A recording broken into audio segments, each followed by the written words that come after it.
जब बनी इसराइल में एक नौजवान ने जायदाद के लालच में अपने चचा को कत्ल कर दिया तो हजरत मूसा अलैहिस्सलाम ने अल्लाह के हुक्म से उस मुर्दा शख्स को कैसे जिंदा करके सच को जाहिर किया और इंसाफ कायम किया। ये उस वक्त की बात है जब बनी इसराइल में एक बहुत अमीर आदमी था जिसका कोई बेटा न होने की वजह से उसकी सारी जायदाद का मालिक उसका भतीजा था। भतीजे ने दौलत के लालच में अपने चचा को कत्ल कर दिया और रात के अंधेरे में लाश एक दूसरे खानदान के दरवाजे पर फेंक दी। सुबह उसने खुद ही शोर मचा दिया कि मेरे चचा को कत्ल कर दिया गया है, जिसकी वजह से दो खानदानों में जंग का खतरा पैदा हो गया। जब मामला हल न हुआ तो सब लोग हजरत मूसा अलैहिस्सलाम के पास गए और कातिल का पता लगाने की दरखास्त की।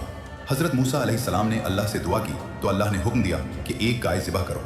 बंदी इसराइल ने उसे मजाक समझा और फिर ऐसे सवालात शुरू कर दिए जिनका मकसद हुक्म को टालना और वक्त ज़ाया करना था। अल्लाह ताला ने उनके हर सवाल का जवाब इसलिए दिया ताकि उन पर हुज्जत तमाम हो जाए और उनके पास भागने का कोई रास्ता न रहे।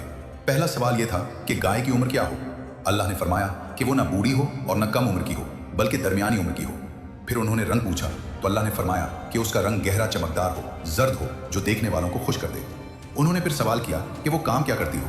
अल्लाह ने फरमाया कि वो ऐसी गाय हो जिसने न कभी हल चलाया हो न ज़मीन को पानी दिया हो और वो हर ऐब और दाग से पाक हो।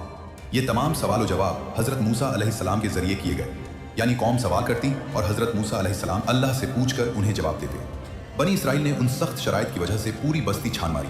आखिर में उन्हें एक यतीम नौजवान के पास ऐसी गाय मिली। उस नौजवान ने गाय की कीमत उसकी खाल के बराबर सोना मांगी, जो बनी इसराइल को मजबूरन देनी पड़ी।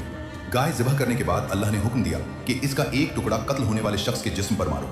जैसे ही टुकड़ा मारा गया, मकतूल अल्लाह के हुक्म से जिंदा होकर बैठ गया और साफ लफ्जों में कहा कि मुझे मेरे इस भतीजे ने कत्ल किया है। ये कहकर वो दोबारा वफात पा गया और यूं सच्चा कातिल पकड़ा गया। ये पूरा वाकया कुरान मजीद की सूरह अल बकरा में दर्ज है।